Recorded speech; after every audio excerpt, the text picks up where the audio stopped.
നമസ്കാരം. ഇന്ന് നമ്മോടൊപ്പമുള്ളത് Indian medical association കേന്ദ്ര കമ്മിറ്റി അംഗവും Thiruvananthapuram RCC palliative care RMO ആയി പ്രവർത്തിക്കുന്ന ഡോക്ടർ പ്രശാന്ത് CV അവറുകളാണ്. അദ്ദേഹം ന്യൂട്രീഷൻ ആൻഡ് അഡോളസൻസ് ഹെൽത്ത് എന്ന വിഷയത്തെപ്പറ്റി ഇന്ന് നമ്മോട് സംസാരിക്കും. നമസ്കാരം സർ. നമസ്കാരം സർ. ആരോഗ്യമുള്ള ശരീരത്തിലാണ് ആരോഗ്യമുള്ള മനസ്സ് പ്രവർത്തിക്കുന്നത്. ഭക്ഷണ കാര്യങ്ങളിൽ ഞങ്ങൾക്ക് തരാൻ എന്തെങ്കിലും പൊതു നിർദ്ദേശങ്ങളുണ്ടോ? അക്ഷരാർത്ഥത്തിൽ മകൾ പറഞ്ഞത് ശരിയാണ്. കാരണം വെച്ച് കഴിഞ്ഞാൽ ശരിക്കും പറഞ്ഞാൽ നമ്മൾ ആരോഗ്യമുള്ള ശരീരത്തിൽ ആണ് ആരോഗ്യമുള്ള മനസ്സെന്ന് മാത്രമല്ല, ഓരോ പ്രത്യേകിച്ച് കുട്ടിക്കാലത്ത് എത്രമാത്രം നമ്മൾ ആരോഗ്യമുള്ള ശരീരത്തിനും മനസ്സിനും വേണ്ടി പരിശ്രമിക്കുന്നു, അതാണ് നമ്മൾ ജീവിതത്തിൻ്റെ ഉന്നതി തന്നെ നിശ്ചയിക്കുന്നത്. അപ്പോൾ സ്വാഭാവികമായി നമ്മൾ എവിടെയെങ്കിലും പോകുമ്പോൾ നമ്മൾ നല്ല വൃത്തിയുള്ള വസ്ത്രമല്ലേ ധരിക്കുക. കാരണം എന്താ, നമ്മൾ ഒരു സ്ഥലത്ത് പോകുമ്പോൾ നല്ല ഭംഗിയായിരിക്കണം. അതുപോലെ നമുക്ക് എഴുന്നേറ്റ് നടക്കാനുള്ള ആരോഗ്യം വേണം. നമ്മൾ ഒരു കായിക മത്സരത്തിൽ പങ്കെടുക്കുകയാണെങ്കിൽ നന്നായി പെർഫോം ചെയ്യാൻ കഴിയണം. പഠിക്കുമ്പോൾ നന്നായി പഠിക്കാൻ പറ്റണം. പരീക്ഷയ്ക്ക് ചോദ്യം ചോദിച്ചാൽ നന്നായി ഉത്തരം എഴുതാൻ പറ്റണം. ഇതിനൊക്കെ എന്ത് വേണം? ആരോഗ്യം തന്നെയാണ് ഏറ്റവും അത്യാവശ്യം. പക്ഷേ ഈ ആരോഗ്യം നമുക്ക് സ്വന്തമായിട്ട് ഉണ്ടാകണമെങ്കിൽ, ആ ആരോഗ്യം നമ്മളിൽ നിലനിൽക്കണമെങ്കിൽ, നമ്മുടെ ഭാവി കരുത്തുറ്റതാകണമെങ്കിൽ നമ്മൾ എന്ത് കഴിക്കുന്നു എന്നുള്ളതിന് വളരെയധികം പ്രാധാന്യമുണ്ട്. ഒരു പക്ഷേ എന്ത് കഴിക്കുന്നു എന്ന് നമ്മൾ പറയുന്നതിന് മുമ്പേ നമ്മൾ ഏറ്റവും അത്യാവശ്യം പറയേണ്ട കാര്യം എപ്പോൾ കഴിക്കണം എന്നാണ്. വിശക്കുമ്പോൾ ഉണ്ണണം. അതായത് വിശപ്പിനനുസരിച്ചാണ് നമ്മൾ ഭക്ഷണം കഴിക്കേണ്ടത്, അല്ലാതെ ചുമ്മാ വാരി വലിച്ച് തിന്നരുത്. 2, നമ്മൾ എന്ത് കഴിക്കുന്നു എന്ന് നമ്മൾ അറിഞ്ഞ് തന്നെ കഴിക്കണം. അപ്പോൾ എത്ര കഴിക്കണം, എപ്പോൾ കഴിക്കണം, വിശന്ന് കഴിക്കണം. നമുക്ക് വിശക്കുമ്പോൾ നമുക്കൊരു ബെല്ലടിക്കും അല്ലേ, അമ്മ വിശക്കണം എന്ന് നമ്മൾ പറയൂലേ.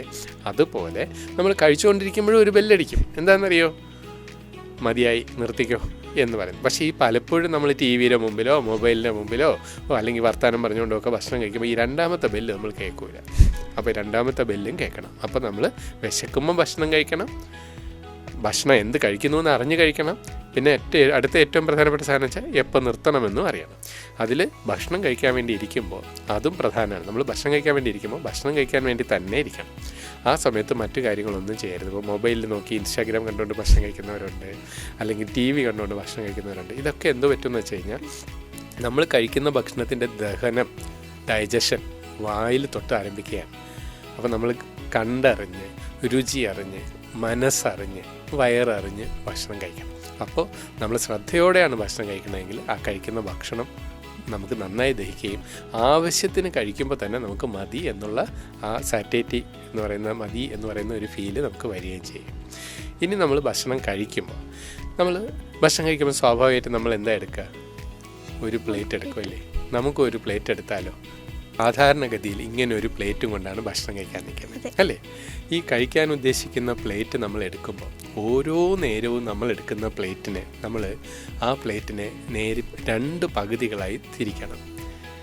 ഒരു പകുതിയുടെ 60%, ആദ്യ പകുതിയുടെ 60% ധാന്യങ്ങളും 40% പ്രോട്ടീനുമായിരിക്കണം. മറുപകുതിയുടെ 60% പച്ചക്കറികളും പഴങ്ങളുമായിരിക്കണം. നമ്മൾ പലപ്പോഴും പറയും, നമ്മൾ ഭക്ഷണം കഴിക്കുമ്പോഴത്തേക്കും ഒരു ലോഡ് ചോറും ഒരു പിടി കറിയുമാണ് നമ്മുടെയൊക്കെ ഒരു രീതി.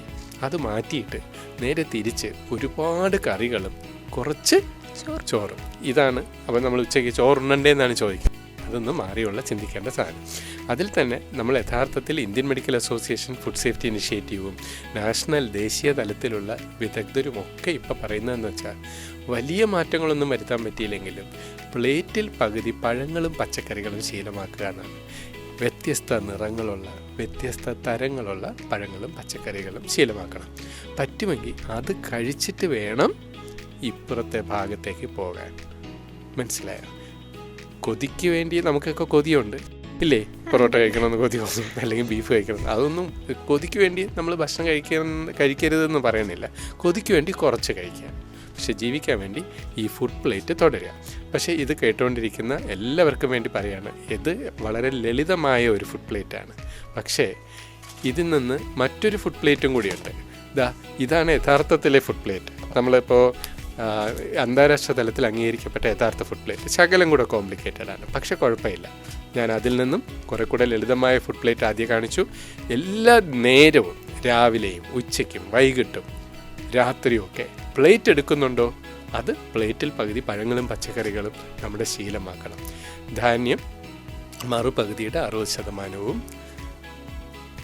പ്രോട്ടീൻ അടങ്ങിയ ഭക്ഷണം, അത് നമുക്കറിയാം അല്ലേ. പ്രോട്ടീൻ അടങ്ങിയ ഭക്ഷണത്തിൻ്റെ ലിസ്റ്റ് നമുക്കറിയാമല്ലോ. മുട്ടയുടെ വെള്ള, വള്ളിപ്പയർ, ചെറുപയർ, വൻപയർ, കടല, കപ്പലണ്ടി, മീനിൻ്റെ കഷ്ണം, ചിക്കൻ, മറ്റ് മാംസങ്ങൾ.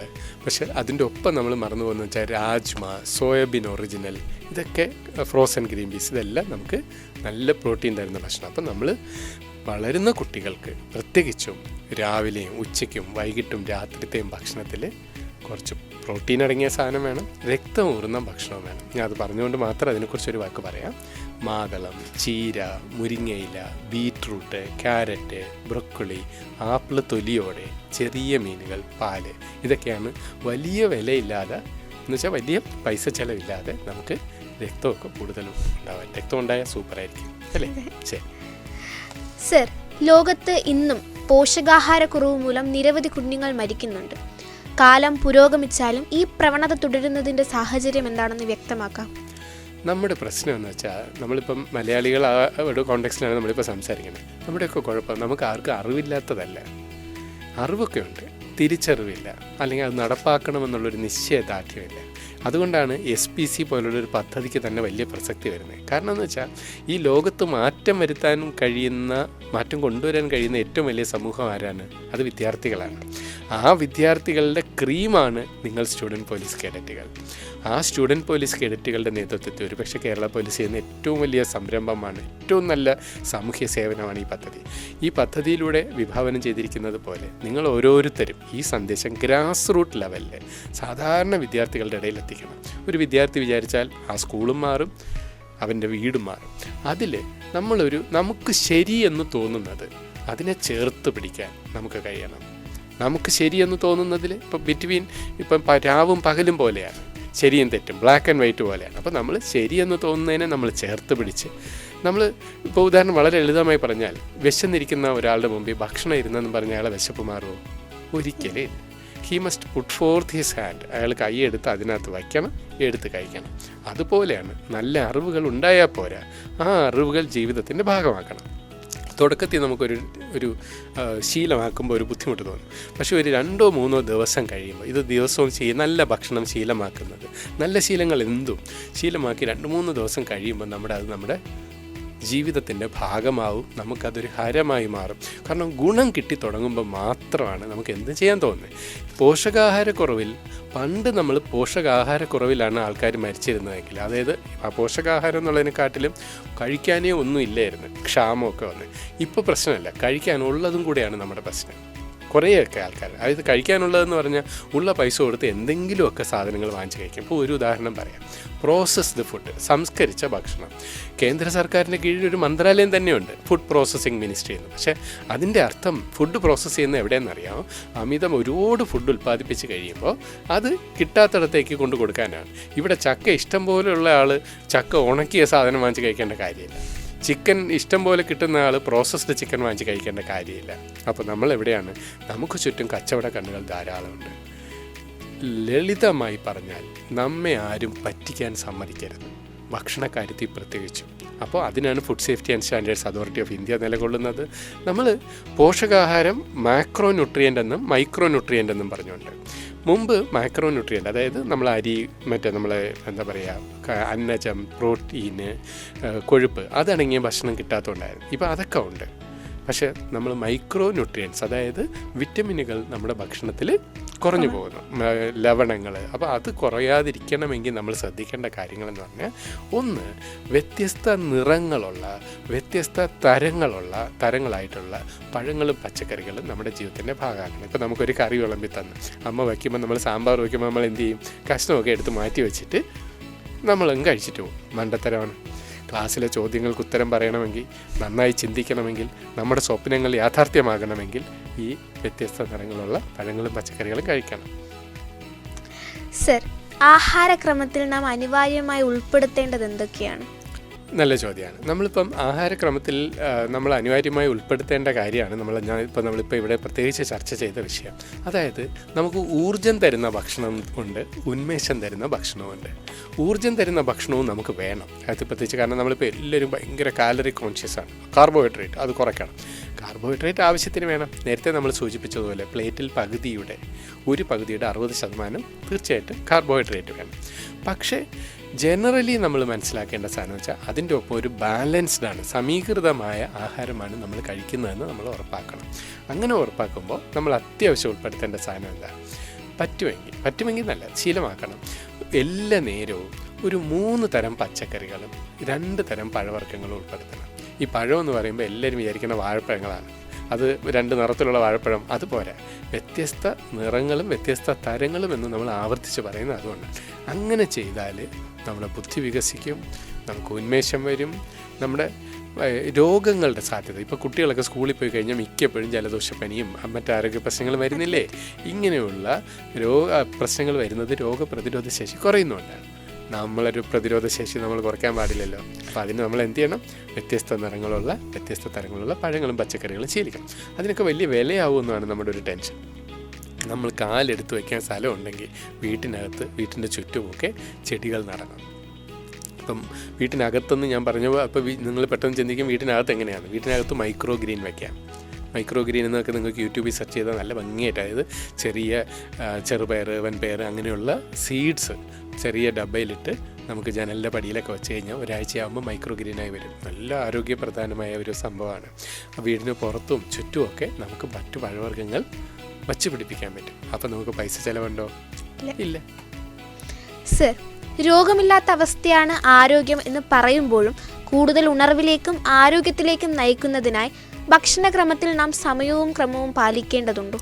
തീർച്ചയായും. വളരെ നല്ലൊരു ചോദ്യമാണത്. അതായത് നമ്മൾ ഈ സമയവും ക്രമവും എന്ന് പറഞ്ഞാൽ ഇപ്പോഴത്തെ പ്രോബ്ലം എന്ന് വെച്ച് കഴിഞ്ഞാൽ പണ്ടുള്ള ആൾക്കാരിൽ നിന്ന് ഒരുപാട് വ്യത്യാസമായി. നമ്മൾ എപ്പോഴെങ്കിലും ഉണരും, രാത്രി എപ്പോഴെങ്കിലും കിടക്കും, ഭക്ഷണം തോന്നുമ്പോൾ കഴിക്കും. അങ്ങനെ ചെയ്തുകൂടാ. പകരം കഴിക്കുന്ന ഭക്ഷണത്തിൻ്റെ അളവിലും കഴിക്കുന്ന ഭക്ഷണത്തിൻ്റെ സമയത്തിലും ഒരു ചിട്ട പാലിക്കുന്നത് വളരെ പ്രധാനമാണ്. ഇപ്പോൾ ഉദാഹരണം പറഞ്ഞാൽ ബ്രേക്ക്ഫാസ്റ്റ്, നമ്മൾ വിചാരിക്കും ബ്രേക്ക്ഫാസ്റ്റ് ഒരുപാട് വലിച്ചുവാരി കഴിക്കണമെന്ന് വിചാരിക്കുന്നവരൊക്കെ ഉണ്ട്. എല്ലാ നേരവും വിശപ്പിനനുസരിച്ച് കഴിച്ചാൽ മതി. പക്ഷേ രാവിലെ ഉറക്കം ഉണർന്നിട്ട് നമ്മൾ സ്കൂളിൽ പോകുന്നതിന് മുന്നേ സമാധാനത്തിൽ ബ്രേക്ക്ഫാസ്റ്റ് കഴിച്ച് ശീലിക്കണം. ഓക്കെ. അല്ലാതെ സ്കൂളിൽ പോകാൻ വേണ്ടി ബാഗ് എടുത്തുകൊണ്ട് നിൽക്കുമ്പോൾ അമ്മയും അച്ഛനും ഓടി പിറകെ തന്നു വരാനുള്ള സാധനം നല്ല ഭക്ഷണം. അപ്പം നമ്മൾ രാവിലെ എണീച്ച് വീട്ടിലുള്ള മറ്റുള്ളവർക്കും കൂടി നമ്മളാകണം മാതൃക. അങ്ങനെ രാവിലെ നേരത്തെ അയച്ച് സ്വസ്ഥമായി ബ്രേക്ക്ഫാസ്റ്റ് കഴിക്കണം. ഉച്ചയ്ക്ക് സ്കൂളിൽ നമ്മൾ കളിക്കാൻ പോകാനുള്ള ഒരു വെപ്രാളമായിരിക്കും നമുക്ക്, എങ്ങനെയെങ്കിലും കഴിച്ച് തീർത്തിട്ട്. അതുപോലെ ഉച്ചയ്ക്ക് എല്ലാവരും ബ്രേക്ക്ഫാസ്റ്റ് കൊണ്ടുപോകുന്ന ഒരുപാട് കുട്ടികളുണ്ട്. കൊണ്ടുപോകൂടാന്നൊന്നുമല്ല ഞാൻ പറയുന്നത്. പക്ഷേ ബ്രേക്ക്ഫാസ്റ്റ് ആകുമ്പോൾ മിക്കപ്പോഴും പച്ചക്കറി ഘടകങ്ങളൊക്കെ കുറവായിരിക്കും. അപ്പം വീട്ടിൽ ചോറും കറിയൊക്കെ ഉണ്ടാക്കുന്നുണ്ടെങ്കിൽ അതുകൂടെ കൊണ്ടുപോകുന്നത് വളരെ നല്ലതാണ്. സ്കൂൾ വിട്ട് വൈകുന്നേരം വരുമ്പോൾ നമുക്കൊന്ന് ലൈറ്റായിട്ട് എന്തെങ്കിലും കഴിക്കുകയും രാത്രിത്തെ ഭക്ഷണം ഒരു 8 മണിക്ക് മുമ്പേ എങ്കിലും ഭക്ഷണം കഴിക്കാനും പറ്റണം. അത്താഴം അരവയർ എന്നാണ്, അതായത് യാചകനെ പോലെ കഴിക്കണത്. ഇപ്പോഴത്തെ കാലത്തെ യാചകനെ പോലെയല്ല, പണ്ടത്തെ കാലത്തെ യാചകനെ പോലെ കുറെ കൂടെ ലളിതമായി ഭക്ഷണം കഴിച്ചിട്ട് എന്നിട്ട് സ്വസ്ഥമായി കൃത്യമായ ഉറക്ക സമയവും പാലിച്ചാൽ നമ്മൾ സ്ലീപ്പ് ഹൈജീൻ എന്ന് പറയും. രാത്രി കിടക്കേണ്ട സമയമാകുമ്പോൾ കിടന്നുറങ്ങണം. കിടങ്ങുന്നതിന് 1 മണിക്കൂർ മുമ്പേ മൊബൈൽ അല്ലെങ്കിൽ നമുക്ക് വളരെ കൃത്യമായിട്ട് ആവശ്യത്തിന് മാത്രം ഉപയോഗിക്കാനുള്ള സാധനമാണ്. അങ്ങനെയൊക്കെ ചെയ്താലുണ്ടല്ലോ ഇതിൻ്റെ മേന്മ എന്ന് പറയുന്നത് നമ്മൾ ഓരോ കുട്ടികളും ഓരോ വിദ്യാർത്ഥിയും അവരുടെ സ്വപ്നങ്ങൾ, ചിലപ്പോൾ ഒരാൾക്ക് IAS ആവണം, ചിലർക്ക് ഡോക്ടർ ആവണം. ആ സ്വപ്നങ്ങളൊക്കെ വെറുതെ കാണാനുള്ളതല്ല, ആ സ്വപ്നങ്ങൾ യാഥാർത്ഥ്യമാകാനുള്ളതാണ്. അങ്ങനെ നമ്മുടെ വലിയൊരു കലാകാരനാകണമോ വലിയൊരു ശാസ്ത്രജ്ഞനാകണമോ കുട്ടിക്കാലത്ത് നല്ല ഭക്ഷണവും ഒപ്പം ദിവസം 1/2 മണിക്കൂർ വ്യായാമവും ചെയ്താൽ തന്നെ നമ്മൾ സൂപ്പറാവും എന്നുള്ളതാണ് സത്യം. സർ, വെജിറ്റേറിയൻ നോൺ വെജിറ്റേറിയൻ എന്നീ വേർതിരിവുകൾ ഏതൊക്കെ രീതിയിലാണ് നമ്മുടെ ശരീരത്തെ സ്വാധീനിക്കുന്നതെന്ന് വ്യക്തമാക്കാമോ? നമ്മൾ ഈ വെജിറ്റേറിയൻ നോൺ വെജിറ്റേറിയൻ എന്ന് പറയുന്നത് വളരെ ഒരു സങ്കീർണമായൊരു വിഷയമാണ്. എന്ന് വെച്ച് കഴിഞ്ഞാൽ ഇപ്പം വിശ്വാസപരമായി വെജിറ്റേറിയൻ ആയിരിക്കുന്നവരുണ്ട്. ഭക്ഷണത്തിൻ്റെ ശൈലി നമ്മൾക്ക് ഇഷ്ടക്കുറവും കൊണ്ട് വെജിറ്റേറിയനാണ്. നമ്മുടെ നാട്ടിൽ സംഭവിക്കുന്നത് മിക്കവാറും ഒരു വെജിറ്റേറിയൻ കുടുംബത്തിൽ ജനിച്ചാൽ അവൻ വെജിറ്റേറിയനായി, നോൺ വെജിറ്റേറിയൻ കുടുംബത്തിൽ ജനിച്ചാൽ നോൺ വെജിറ്റേറിയൻ. പക്ഷേ ഇത് രണ്ടുമല്ല. നമ്മൾ യഥാർത്ഥത്തിൽ പറയുകയാണെങ്കിൽ നമ്മൾ ഒന്ന് വെജിറ്റേറിയൻ ആകുന്നതൊരു കുറവല്ല, നോൺ വെജിറ്റേറിയൻ ആവുന്നു എന്ന് പറയുന്നത് ഭയങ്കര മേന്മയല്ല. ചിലർ പറയും ഞാൻ നോൺ വെജേ കഴിക്കൂ, അങ്ങനെയല്ല വേണ്ട. അവിടെ നോൺ വെജിറ്റേറിയൻ കഴിക്കണമെങ്കിലും കഴിയുന്നതും കറി വെച്ചൊക്കെ കഴിക്കുക.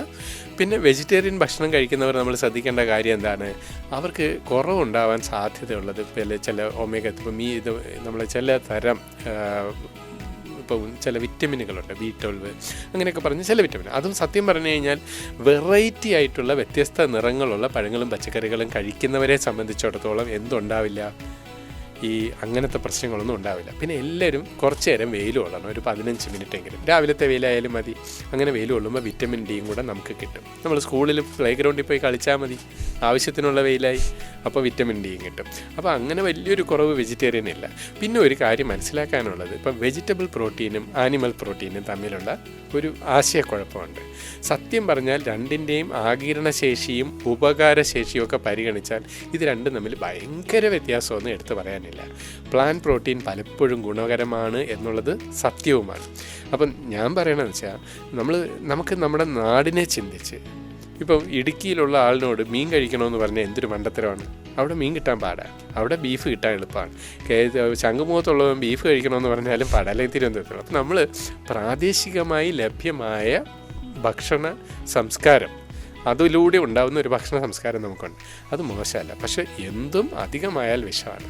അമൃതും അധികമായാൽ വിഷം എന്ന് പറയില്ലേ. അപ്പോൾ അതുപോലെ നമ്മളിപ്പം മീൻ ഇല്ലെങ്കിൽ കഴിക്കാൻ പറ്റില്ല, അല്ലെങ്കിൽ ചിക്കൻ ഇല്ലെങ്കിൽ കഴിക്കാൻ പറ്റില്ല എന്ന് പറഞ്ഞൊരു സാധനം പാടില്ല.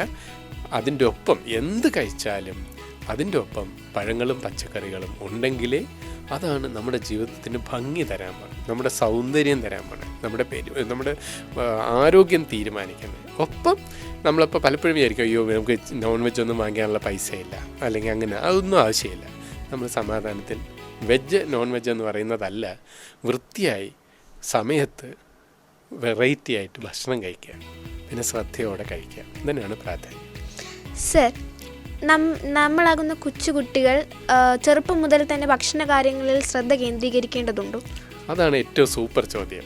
ശരിക്കും പറഞ്ഞാൽ നമ്മളെല്ലാവരും വിചാരിക്കും ഇപ്പോഴൊക്കെ നമ്മൾ എന്തോന്ന് ശ്രദ്ധിക്കണം, നീ എന്താണെന്ന് വെച്ചാൽ കഴിക്കുക എന്ന് പറയുന്ന രക്ഷിതാക്കളും ഉണ്ട്. കുട്ടികളും പറയും ഇപ്പോഴേ ഇതിനൊക്കെ ശ്രദ്ധിക്കണം, എന്തിനാണ് ഇപ്പം നമ്മൾ അടിച്ചു പൊളിച്ച് കഴിക്കണം, പിന്നെ നമുക്ക് നാളെ ആരോഗ്യമൊക്കെ ശ്രദ്ധിക്കാം. മഹാമണ്ടത്തരമാണ്. ഞാൻ വളരെ ലളിതമായ ഒരു ഉദാഹരണം പറയാം. നമ്മൾ വീട് വയ്ക്കും അല്ലേ, വീട് വയ്ക്കുമ്പോൾ ഫൗണ്ടേഷൻ ഇല്ലേ, ചെറിയ വീടിന് എന്ത് മതി, ചെറിയ ഫൗണ്ടേഷൻ. വലിയ ഫ്ലാറ്റും വലിയ കെട്ടിടങ്ങളൊക്കെ കെട്ടുമ്പോൾ ശ്രദ്ധിച്ചിട്ടുണ്ടോ, പൈലിംഗ് എന്ന് പറഞ്ഞ സാധനം ചെയ്യും, ഭൂമിക്ക് അടിയിലേക്ക് കറക്റ്റായിട്ട് നല്ല ഫൗണ്ടേഷൻ ചെയ്യും. സത്യം പറഞ്ഞാൽ ഈ ഫൗണ്ടേഷൻ വർക്കിനാണ് സമയം എടുക്കുന്നത്, പിന്നെ മേളിലേക്ക് സ്ട്രക്ചർ വേഗം കെട്ടിവരും എന്ന് പറയുന്ന പോലെയാണ് നമ്മളുടെ കുട്ടിക്കാലത്ത് നമ്മൾ ഉണ്ടാക്കുന്ന നല്ല ശീലങ്ങൾ. കുട്ടിക്കാലത്ത് ചെയ്യുന്ന ഏറ്റവും പ്രധാനപ്പെട്ട നല്ല ശീലം ഒന്നാണ് ആരോഗ്യം സൂപ്പറാക്കുക എന്നുള്ളത്. നമ്മൾ കുഞ്ഞ് വളർന്നു വരുന്ന കാലത്ത് നല്ല ഭക്ഷണം, നല്ല വ്യായാമം, നല്ല ചിന്തകൾ, ഇത് മൂന്നും ഉണ്ടെങ്കിൽ അവർ ഈ ലോകത്ത് നോബൽ സമ്മാനിതരായില്ലെങ്കിലേ അത്ഭുതമുള്ളൂ. ഇത് വെറുതെ പറയണതല്ല, ഇതാണ് സത്യം. അതുകൊണ്ട് നമ്മൾ പിന്നെ രണ്ടാമത്തെ സാധനം വെച്ചാൽ നമ്മൾ എന്തോ ആവർത്തിച്ച് ചെയ്യുമ്പോൾ അത് ശീലമാവും, ശീലം ആവർത്തിക്കുമ്പോൾ സ്വഭാവമാവും എന്ന് പറയുന്നത് പോലെ നമ്മൾ കുട്ടിക്കാലത്തേ നമ്മൾ ഇതിന് ഇൻവെസ്റ്റ് ചെയ്താൽ നമ്മളെ തലച്ചോറിൻ്റെ വളർച്ച പൂർത്തിയാവുന്നത് ഈ കാലഘട്ടമാണ്. നമ്മൾ ഒരുപാട് ശരീരത്തിലെ നാഡീ വ്യവസ്ഥകൾ, ശരീരത്തെ മസിൽ ഡെവലപ്മെൻറ്റ്, ഇതെല്ലാത്തിൻ്റെയും പാകമുള്ള സമയമാണ് ഈ കുട്ടിക്കാലം എന്നാണ്. അതുകൊണ്ട് തന്നെ കുട്ടിക്കാലത്ത് വേണം നമ്മൾ പോഷകാഹാരം കഴിക്കുന്നതിൽ ഏറ്റവും ശ്രദ്ധിക്കേണ്ടത്. നല്ല ആത്മാർത്ഥതയോടെ ചെയ്തോളൂ നിങ്ങൾ, എന്നിട്ട് നല്ല സ്വപ്നങ്ങൾ കണ്ടോളൂ. ആ സ്വപ്നത്തിലേക്ക് നിങ്ങൾ കുതിച്ച് പാഞ്ഞെത്തും, ഉറപ്പാണ്. Thank you sir. ഇന്ന് നമുക്ക് ഇവിടെ എത്തിച്ചേർന്ന് ഇത്രയും അറിവ് പകർന്നു തന്ന ഡോക്ടർ പ്രശാന്ത് CV അവറുകൾക്ക് എൻ്റെയും SPC വിദ്യാർത്ഥികളുടെയും പേരിൽ നന്ദി അറിയിക്കുന്നു.